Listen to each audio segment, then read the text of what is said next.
You're now watching Winter Nightwolf-LIVE, a Cliff Dive production.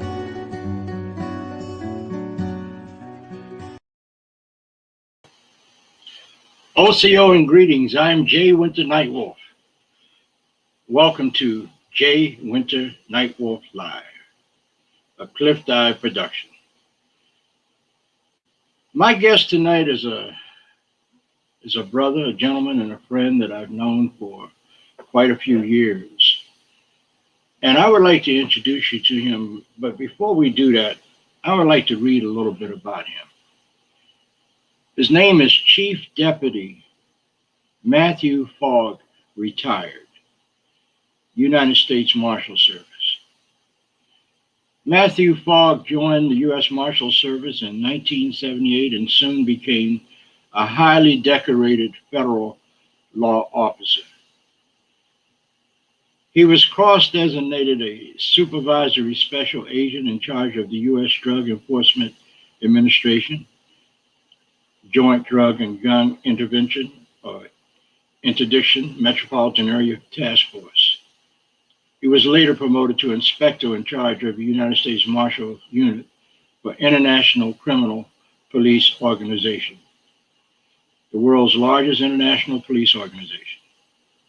He received the District of Columbia, U.S. Attorney, and Federal Bar Association's highest law enforcement awards for tracking down over 300 of America's most wanted and dangerous fugitives charged with prison escape, murder, rape, child molestation, and illegal narcotic trafficking in the United States and abroad. His advocacy for LEAP and for equal justice law under the law has allowed him to provide expert commentary for television, radio, and print media. He holds leadership positions in 3 nonprofit government watchdog organizations. He is also the chapter president for the Heritage Chapter of Blacks in Government, also known as BIG, and the National Equal Employment Opportunity Director for FEW, Legal and Education Fund, Incorporated. And we could go on and on with this, but let me just tell you one more thing. Matthew FOGG has been a board member for Amnesty International USA and a co-chair for No Fear Coalition, responsible for the passage of the No Fear Act civil rights legislation signed into law by President Bush in 2002. He has testified before state legislatures, the U.S. Congress, in addition to speaking at political forums and advocating for civilian oversight of law enforcement procedures. Let me take this opportunity and the pleasure to introduce my friend, Matthew FOGG. Man, it's good to see you back on the air, man. And I know that, man, your interviews will bring out the best in any of the guests that you have. So thank you for having me on this show. I appreciate it. I couldn't do it without you, bro. Could not do it without you. Yeah. Matthew, let's just talk a little bit about your experience as a U.S. Marshal from your eyes. Tell us about that.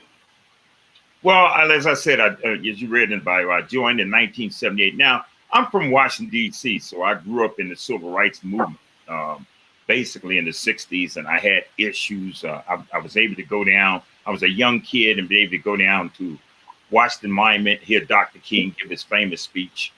There was a point in time in my life where segregation still existed in D.C., and I couldn't get in the boys' club. And I think that whole incident around that boys' club with my mother trying to explain what racism was all about, and without breaking me, because we couldn't get in as black kids, only the white kids could go in.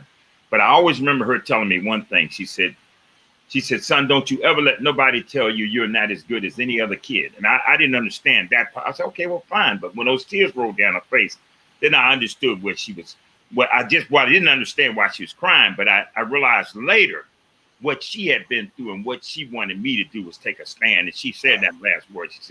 She said, whatever you do, she said, maybe you'll make a difference. So then in 1978, when I joined the Marshal service. And actually, let me give one incident before that. I got locked up for robbery when I was 18, just turned 18. I was working at the Safeway store, and I ended up helping myself and another guy at the store. We helped a little kid with some boys that beat him up, took his money. It was strong arm robbery. Little kids around his age, around 15, 14, that age.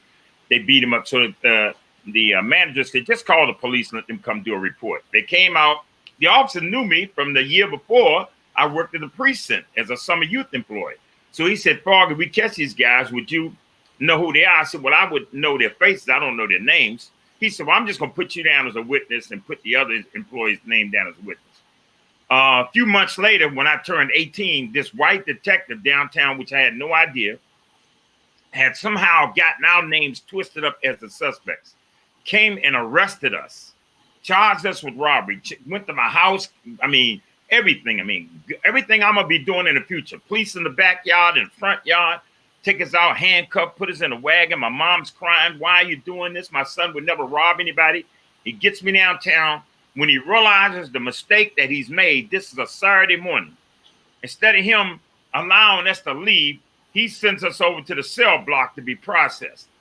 We got to go to the cell block, and then I got to stay in jail for 2 days when finally they let me go from the cell block of the DC Superior Court. Everything that I'm going to be doing in the future, they let us go from that cell block saying, look, the case is, there's no case against you. You're free to go. And I'm upset now. I'm very upset because that was 2 days in jail going through all of this stuff. And then finally, so when I went away to college and I came out, I'm thinking, okay, there's no record. I'm fine. I used to check down the police station to see if there was any records while I was in college. They'd always say no record. But when I started applying for law enforcement jobs, because when I came out of college, I had a degree in criminal justice administration. So I was applying for these law enforcement jobs, and sure enough, lo and behold, it came up. And it actually stopped me from getting a job with the DC Metro Transit Police Department. I guess God wanted me to be a U.S. Marshal. But anyway, the bottom line is this. It stopped me. And then what happened was I got with the U.S. Attorney's Office, and they got my records expunged. Completely wiped out, sent me all. So all that's going to be in my book. It's got the pictures with the numbers under it, everything. So it shows you that I had involvement with myself. And I just believe this detective, he was white and he didn't care. It was like Black Lives didn't matter. When he locked me up, after he realized he made his mistake, instead of him correcting it, he just simply said, these kids don't matter anyway, and sent me on over to be processed. I joined the Marshal service in 78. When I went through the academy and everything, one of the things I did notice at the academy level and all of that was, we had great training. We had good training. I mean, people talk about, maybe officers need more training. No, we trained very well. But the bottom, you learn how all of the search and seizure procedures, what people's rights are, what our rights are, what our policies and procedures are when it comes down to making arrests and doing that with people. But I always remember when I came out of that academy and I got to my duty station, I'll never forget this. The first thing the head man told me at my duty station was, Fogg, I know you guys learned all that stuff at the academy and all of these academia and all of this stuff. He says, let all that stuff go. This is how we do it here. Wow.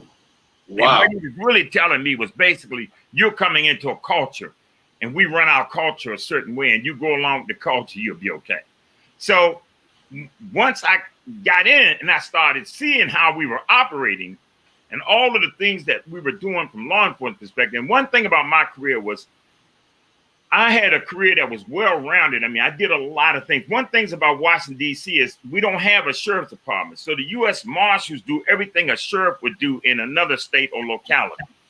Right. 94 districts of U.S. Marshals around the country. But in Washington, D.C., there is no sheriff. So the U.S. Marshals handle that. The U.S. attorneys handle all of the prosecution of the local cases. So it's all federal in that sense. So what happened was, once I got on board and I started seeing how we were operating and seeing it from the federal perspective of who we were going after, who we were making our arrest on and everything else, I began to see these racial disparities just straight up right from the very beginning. It doesn't take you very long to be a lawyer, to be a judge, to be a police officer, in any form of criminal justice, begin to see in this system how the racial disparate impact that it had on people of color. Okay. So are there two different standards of response for black people and people of color as opposed to whites being pursued by law enforcement? Well, let me say this again. What I observed, and of course, the answer to your answer is yes. I mean, when you're on the inside and you're seeing it, you know, you may want to believe, okay, people are committing crimes and whatever. But then what I noticed was we were targeting urban areas. We were specifically going after blacks. And then I remember there was this one incident on the Metropolitan Area Task Force where when we were setting up our drug and gun interdiction task forces around the country, because what we do is a lot of times we do these 90-day drag nets or whatever, you know, these operations so that we can make society, we could have these news conferences and make it look like we're warring on drugs. We're really doing our thing. So, but what happened was I noticed that all of the targeted areas were always urban areas, Washington, D.C., Chicago, New York, because we would do 7 cities around the country. And all of these areas, when I was part of the planning process, and I would notice that it was all urban areas. Right. So one day I raised the issue. I said, listen, why are we just going to urban? I said, don't they use drugs out in Potomac and Springfield and where the white areas are? I said, we know that because we were doing a lot of our investigations. They had the better stuff. They had the purest dope, and they had the means of getting it, the money and everything. So I was like, that's where we need to go. You know what he told me? He said, Fogg, he said, you're right. He said, but if we go out there and we start targeting those folks, he said, there are no judges, there are no lawyers, there are no politicians. He said, what's going to happen? We will get a phone call and they will shut our operation down. And there goes all your overtime and everything that you're doing. So it was kind of like, let's go to the weakest link. That's what he was basically telling me. Or the most vulnerable. Right. Yeah, the weakest, the vulnerable, right. Now, the hanging fruit, they call it. Mm-hmm. Matt, all of the world saw the murder of George Floyd and the killing of Breonna Taylor. In your professional opinion, was that method of arrest justified? Was that justified in any way? Well, let me get it. Let me give the folks a little background with me, because I made a lot, as you saw, I made a lot of arrests in my bio and everything. And like I said, we learned all of the right ways to do things at the academy. You know, we learned, you know, that you use the same amount of force that's necessary to, you know, to stop the same amount of force. So the bottom line is, you know, you try to be equal on that ground. But if somebody has given up, now these are the little things that we had that I noticed in the culture. Like they had a thing in the police culture where they would say, you know, you can run, but you still gonna get, you know, an A whooping when we catch up with you. And I used to say, no, that's not fair. I said, I would expect somebody to run if they're afraid or they think, you know, they might get caught. I said, that's not our job, because we're going to execute punishment on them and all of that. So the culture was a certain way that you knew you could get away with stuff. And especially if the people were people of color, black, you know, most of those folks didn't have the attorneys. They didn't have the support mechanism if they made a complaint, it would just get thrown away. So pretty much we knew our perimeters. But I didn't like it, and I used to complain about it all the time. Like I could stop a car with blacks in it, and whatever I said those black folks did or whatever, I wouldn't get a lot of feedback from the people behind me. They just say, "Okay, Fogg, fine." I mean, I'm just using that example. But you stop a car with white folks in it, everybody, we all knew that somebody would say, "Maybe what was your probable cause?" So you better cross your T's and dot your I's. So it was a different enforcement for people of color than white folks. So now let's get going to where you was talking about George Floyd.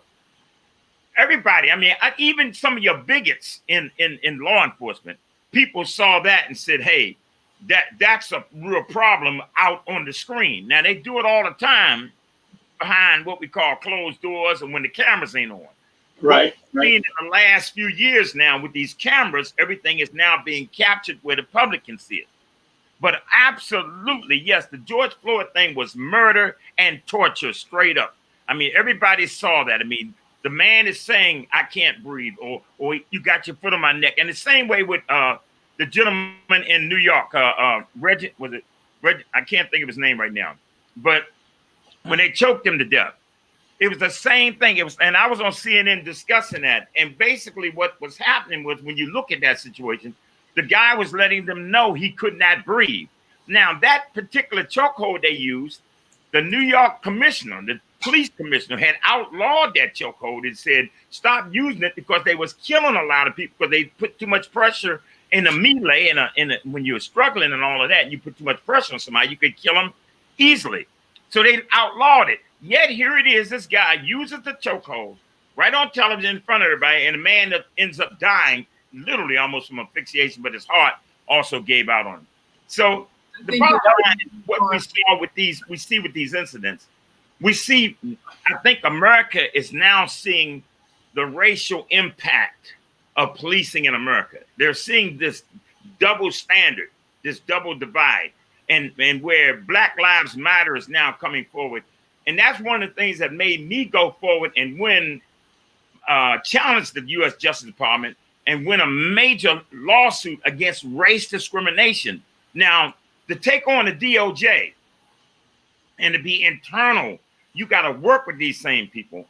That's the biggest problem. And one of the things that I like to talk about a lot of times, that's why I formed an organization called Congress Against Racism and Corruption in Law Enforcement. Because in the U.S. Marshals, we have a program called a Witness Protection Program. That program was specifically designed. It was designed specifically to give witnesses protection who were going to testify against the reference group. Whatever the group was that they might have been a part of or whatever, and now they're coming forward with evidence against that group.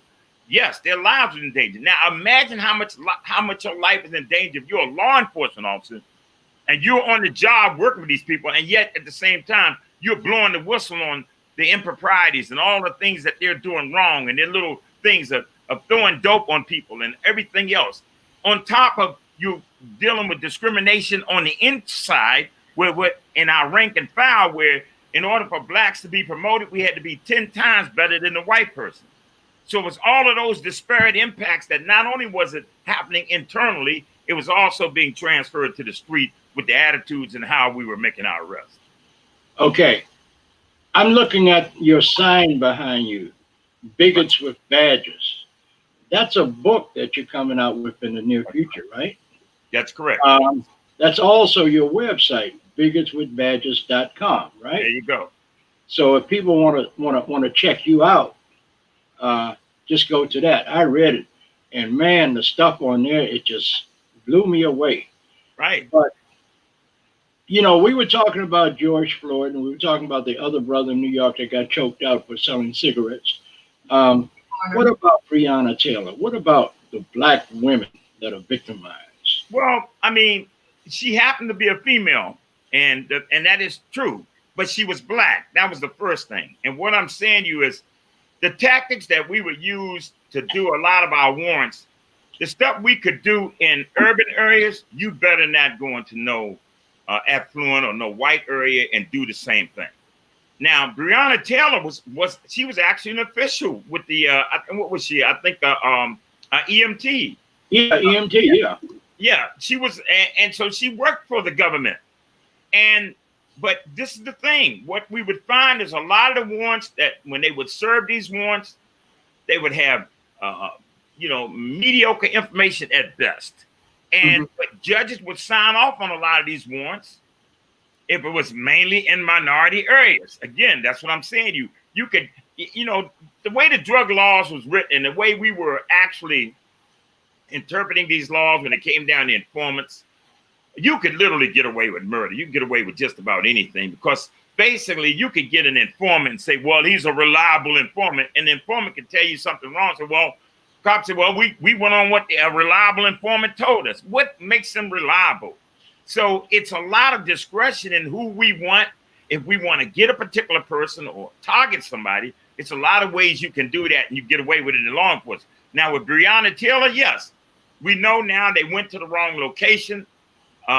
They go in, once again, I've seen this happen before. When you do these, what we call these tactical operations, you go in, you kick a door in, you throw a flashbang, you're supposed to announce and give people, but the bottom line, they'd always say, well, we don't want them to destroy the drugs. So that was one of the little catch-all situations that they came up with saying we can get these warrants, no knock warrants, because we don't want them to destroy the drugs.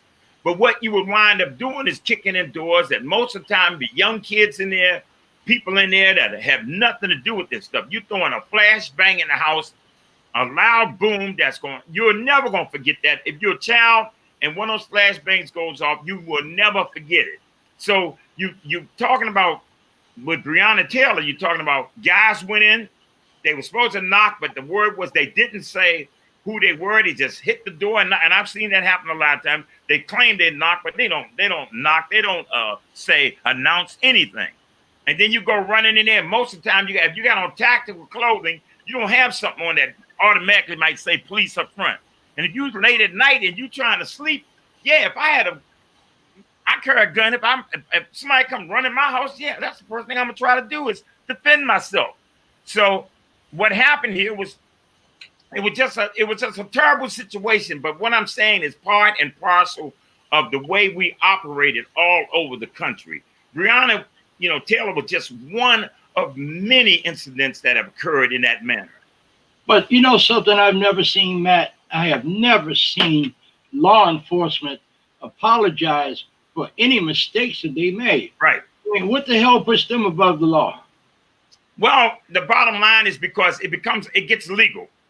It gets legal. Once you do something like that, everybody shuts down, and you got to let now your legal department handle it. And that there's this sort of notion that if you admit or you apologize, somehow you're admitting to guilt.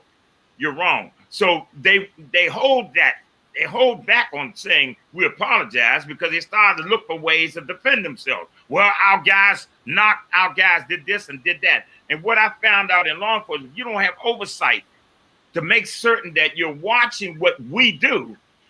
We can get away with just about anything because we can say anything. We know. Let me tell you something. I always say they sent me to bomb school and they taught me how to disarm bombs, called improvised explosive devices, right?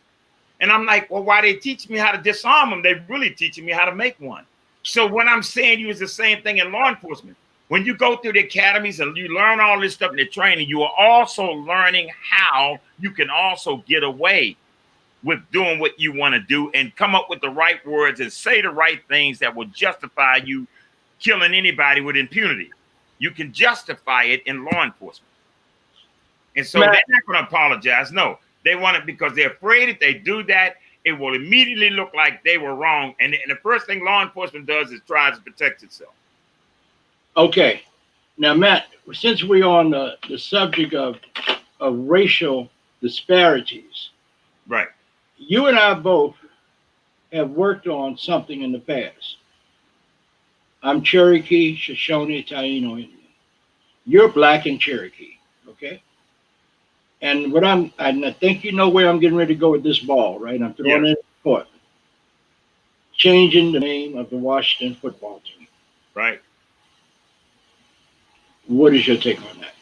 Oh, I'm glad they did it. I mean, you remember, I'm with Blacks in Government, also a national organization that is designed to bring accountability, racial accountability in government and state and local service, municipal services.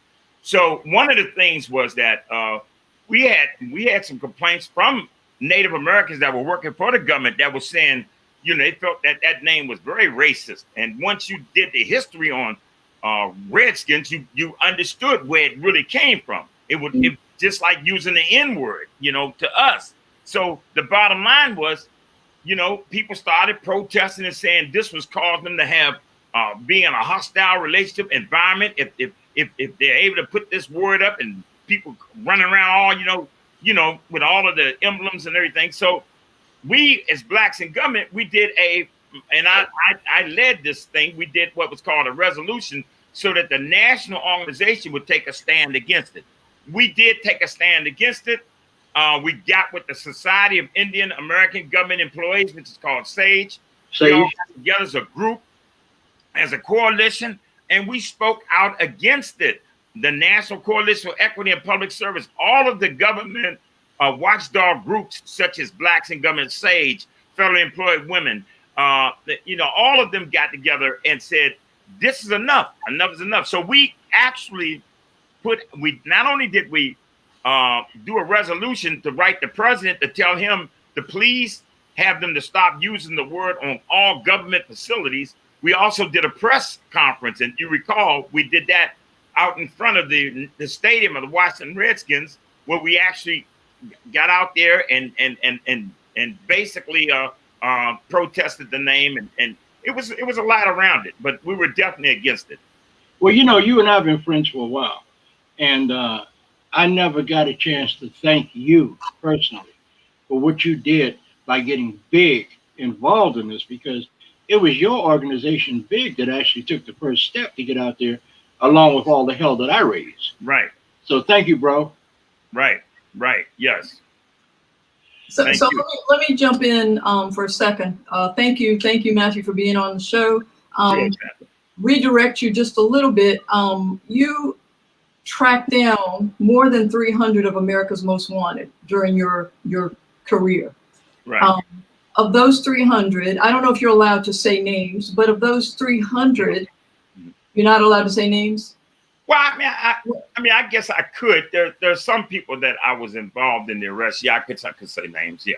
Okay, I was just going to say, perhaps of those more than 300, which one was the most horrendous that maybe everyone is familiar with that name? And when that, when you were part of that group that tracked down those people and resecured them and got them put where they needed to be, which ones were gave you the most, I guess, motivation? Recognition and motivation. To start standing up for the inequalities and how law enforcement treats people? Well, I mean, okay. We locked up a guy named Bernard Welch, who killed Dr. Haberstein in Washington, D.C. It was a big case with U.S. attorneys. This guy was a lawyer. I mean, not the criminal, but the guy he killed was a doctor. That was a big case, and now you got America's Most Wanted, the program, right, which I made 4 or 5 arrests that was actually featured on the program. So those were whenever you're going after one of those particular America Most Wanted people, we dump a lot of resources from headquarters into it. We travel all over the country. I mean, you can be in LA, you can be in Chicago one minute, you're all over the place because you trying to find these people. The one that probably had the most impact on me would have been the arrest of Michael Lucas in Baltimore, mainly because there was race involved in that situation, and they left me. By this time, I had already filed discrimination complaints in the Marshal service. I was on the Marshal service in 1985. I filed my first discrimination EEO complaint. So I'd only been on 6-7 years, and I had to file a complaint. I probably could have filed one way before then. But what happened was, once you filed that complaint, see, you become a target because you are depending on these people to back you up. So it just happened to be in America's Most Wanted, the arrest of Michael Lucas, which was featured by John Walsh on television. I got a video online where you can go look it up and everything. But basically what happened was, when I was at the location in Baltimore, and we had about 5 or 6 different locations we were watching where we knew these guys were going to show up. I get a phone call from our headquarters division telling me that the white guys who were supposed to have been on their post, who was working under my command, had taken their vehicles and drove all the way back to the Washington, D.C., Virginia area where our headquarters was, and was telling them that I was on a wild goose chase and I didn't know what I was doing. Now, they're subordinate to me. So when this happened, I was flabbergasted. I was shocked. And I said to the manager, I said, well, I want you to charge those guys because they left us here and we get ready to make a major arrest. He said, I can't get in the middle of that, Fogg. At that moment, I realized then, I said, and these guys they had escaped out of prison. We had word that they were not going back and they were heavily armed. And we knew all of this information. We go take them. So when we finally ended up going to the location and catching them, and basically one of the guys was trying to pull his gun out on me. I'm holding his gun in his pocket. I don't shoot him. I'm just trying to keep him from killing him. We end up getting him arrested and everything and subduing him. But the fact that these white guys rolled out and left, it didn't tell me they're going to leave that right there, you're talking about. I mean, that's desertion. I mean, in the military. I mean, you know, that covers a whole lot of things that when you're talking about what people might do in the military that they or paramilitary organization, you don't put up with that. You don't put up with anybody. You know, we're talking about a command and control environment where you want to make certain that commands are followed. That's the reason why racism is so easy. Bigotry is so easy to come across in command and control environments, because you got to follow what the head says. If the head happens to be a bigot at the top, and you know he's a bigot, you try to do everything you can to please him, which makes you complicit in bigotry. But the bottom line is, when you look at that news article behind me, and I know we're going to talk about that too, once I started this thing of going against the command and bringing out all of the issues and filing EEO complaints and showing how it was not only affecting me, but affecting others, the New York Post said, we like to do a story. So I'm thinking this thing is going to be on the 50th page of the New York Post. I had no idea they was going to take it and make it a front page featured story on a Sunday morning. And you got to realize, U.S. Marshals, we work under the U.S. Department of Justice. The Attorney General is our head. So the bottom line, even though we have a Director Marshal Service, but we still fall under the DOJ. So when they came out, I'll never forget it. The night before the article was going to come out, the editor of the New York Post called me up. I'm down in Washington, D.C., and he said, "Fogg," he said, "the article's coming out tomorrow morning." He said, "Put your head down, incoming." And I was shocked. And then the next morning, my white colleague, who they also came out, him, Stephen Zanowick Jr., you see him on the website holding up a rat that was given to him by a white manager, and this was a black rat, because he reported how they kept calling his partner, who happened to be a black man, the N-word and everything else, and saying, "Why you work with that lazy N," and all of this stuff. And finally he got tired of him when he reported it. And then they gave him a rat, something like you would see in the mafia. You're talking about a mob on a job. I tell people, in law enforcement, you can't get any more organized crime than that when we go bad. Go ahead. Okay, so let me ask you this. You touched upon something called paramilitary and following orders, right? Right. Let me take you back to January 6th of this year, of the failed insurrection at the U.S. Capitol. Right. Had you still been active duty as a U.S. Marshal, and you just happened, let's just use a scenario, to be driving down Independence Avenue, and you see these crazy fools, these crazy white folks, headed towards the U.S. Capitol with all bad intentions, what would you have done? Well, you mean me individually as a marshal? Well, no, as a marshal, as a human being, as a U.S. citizen. No, I mean, I think first thing we got to look at the bigger picture here. Okay. There was enough information from, in law enforcement, we do our assessments and determine, what we call the risk benefit factor and all of that. We assess everything, and we determine what is the risk and what's going to happen. There was enough information that was put out, even with the fact that the president was telling everybody the 6th of January is the day. We want everybody to come. We want you to stand up and fight. So they knew there was going to be protests. We understood that. Okay. But the bottom line is, when we saw that Black Lives Matter, when they was protesting, they completely fortified all of the government buildings and everything downtown. So everybody saw that. And it was obvious, like, if you come anywhere near here, you're going to get arrested or get killed, whatever it takes to stop you. You will not go beyond this point. Either you will die or we arrest you. Now, when you talk about the Capitol Police, and I work with the U.S. Capitol Police, the U.S. Park Police, all of them, we all got similar, mandates on what our positions are and how our jobs tell us. Basically, we are there to make certain that security is there and nobody breaches your security. They breach your security, that means you die. So when we look at what happened there, my thought is, it's obvious somebody determined that they didn't need that. They didn't need that type of security there, and they dropped the ball on it. And why did they drop the ball on it when it was white folks involved as opposed to blacks? I mean, this is the state, this is the U.S. Capitol. I've always said this, and I said in my book, racism is a threat to national security, period. When you start talking about national security, if you got bigots on the job or people that's got racial intentions and don't like, then it's a whole lot of fallout that can come from that when you're talking about managers and people who don't like you because of your race or your gender or whatever else. So if that, what we saw, what everybody saw was, okay, well, how can all of these departments come together and look like somebody would have stood up and said, no, we're going to make sure you got reinforcement. The only thing we could think of, it came from the top. And it was from the top that somebody said, look, stand down. You don't need that much security. It's okay. And then everybody else follows in line. So that's what I'm trying to tell you. But we're talking about the elected leaders of this country. Right. Who the hell made a decision like that, that the lives of the congressional members, Republicans, Democrats, Independents, whatever, elected officials are being threatened? So how the hell can anybody make a call like that? No, we don't give them no protection.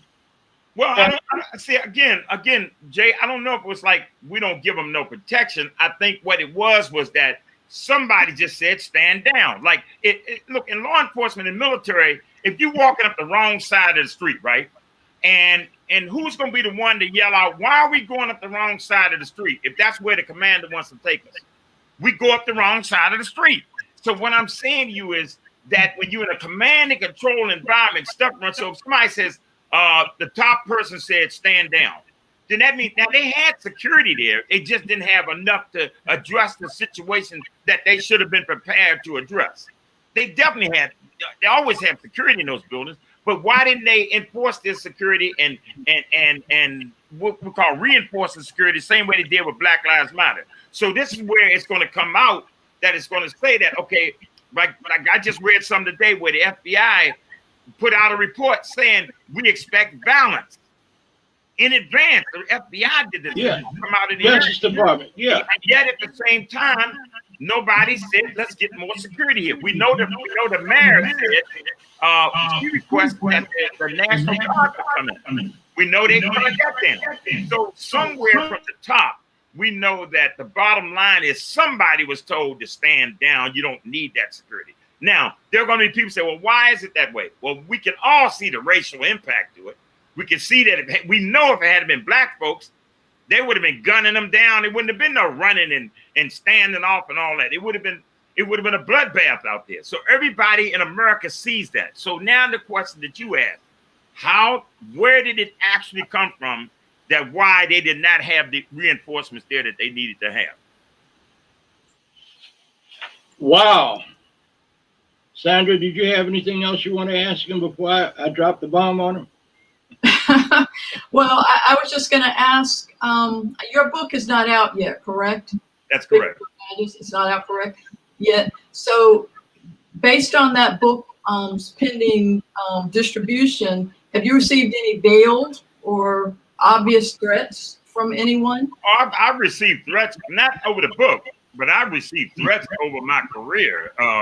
Taking on, look, once I decided I was going to take on the Justice Department and with a discrimination lawsuit on a job like the U.S. Marshals, and then naming not only myself, but all the marshals. Once I did that, I used to get phone calls, people telling me you're a dead nigga, all kinds of stuff that I was getting that scared me, that scared my fiance away, that made me think I just don't know how long I'm going to make it. Then when I look at the fact that the three of us, that Bill Scott, William Scott, Scott's dead today. He's a black man out of New York. He was the one who the white guy, Stephen Zanwick, was, that's Scott in the middle there. But he was the one that basically was,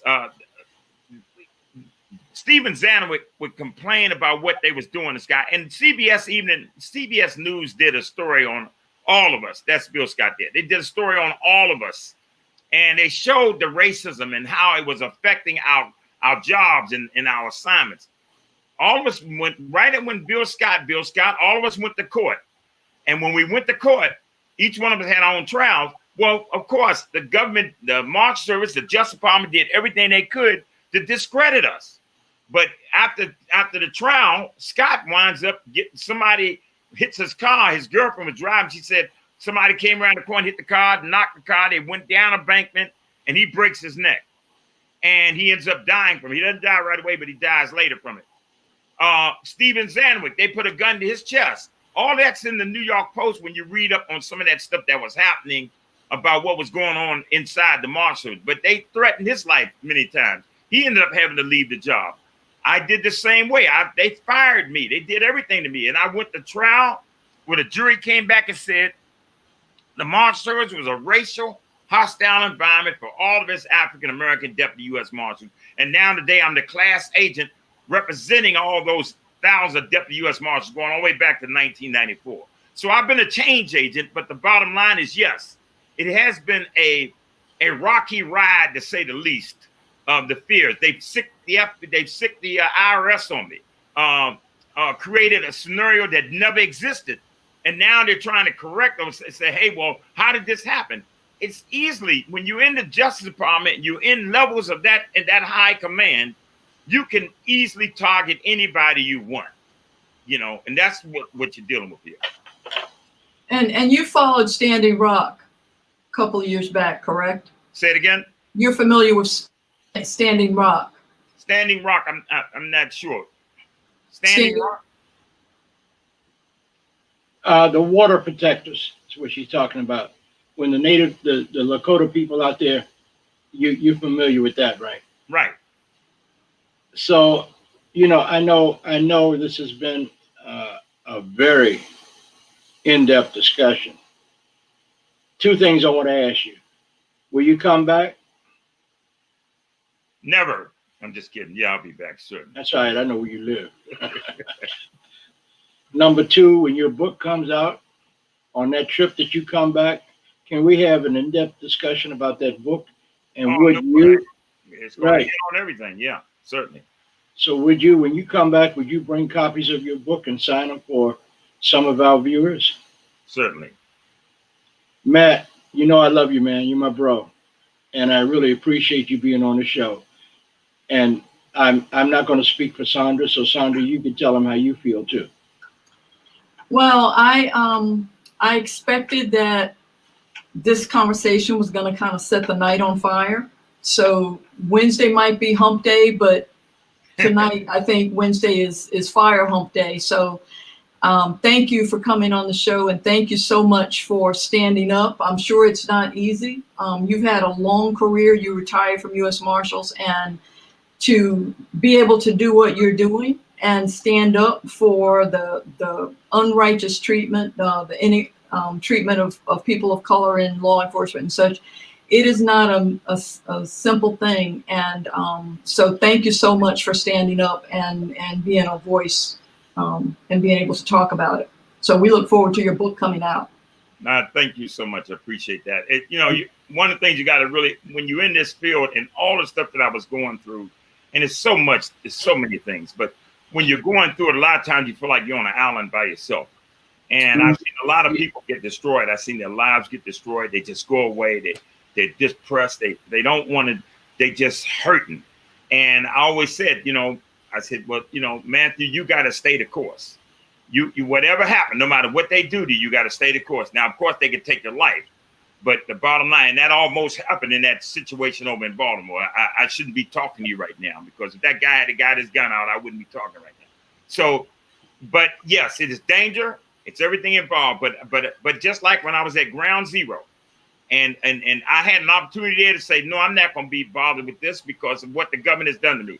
But I went in there and became a first responder and helped people at ground when those buildings dropped in New York. I happened to be there at the time when it occurred. And I said, I will stand up.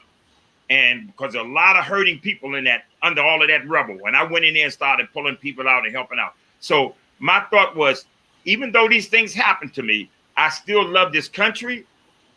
I think what we need to do as all Americans, black and white, we need to stand up. And I say to myself, there are a lot of police officers on this job. They know the bad cops, but they won't say anything because they don't want what happened to them that happened to Bill Scott, what happened to Stephen Zanwick and myself, and on and on and on. And what we've got to do is give them a safe haven to say, you come forward When you see a bad cop out there and he's planting drugs on people and setting people up and doing all the things that we know that they do, beating people and shooting them in the back and you name it, choking them out, you need to point those people out. A lot of those people could have been stopped before they did something that murdered someone. They could have been stopped early on. Well, you know, Matt, I want to thank you again, and can't wait to have you back again. I want to say something to one of our viewers who has made several comments. Davida Carter, thank you for watching us tonight. You are part of the Lakota Sioux Nation, and you're also Cherokee. I want to thank you for your comments, and continue to watch and tell your friends to watch too. Absolutely. Love, love, love. So, Matt, you know, I love you, bro. And we'll talk again real soon. I'll probably see you tomorrow. Okay, brother. But, Sandra, thank you so much. And thank you to the one that made this all possible. Her name is Leslie Fry. You know, we never thank people that make this possible. But you know, we love you, Leslie. Thank you again. and all praises to the great one, the one that you pray to and call your God. Everybody's God. Thank you again. So we'll talk again next week. You can hit me up by going to my email address, jwinternightwolf. Winter Nightwolf Productions.media. Wait a minute. I'm going to say one and then she's going to say one. jwinternightwolf@gmail.com. That's my personal email. And go ahead, Sandra. Oh, no, I was just going to say the website, nightwolfproductions.media. Nightwolfproductions.media. So I'll tell you all right now, I love you all of you, even those of you that make it almost impossible to love. I love you anyway, in spite of yourselves. It's not about the color of your skin or the color of your eyes. It's not about the texture of your hair. It's not about the clothes you wear.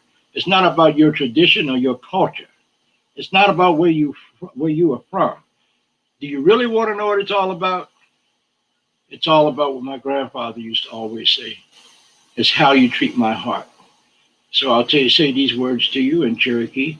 Danada, go ai, wado. See you next Wednesday. Peace out.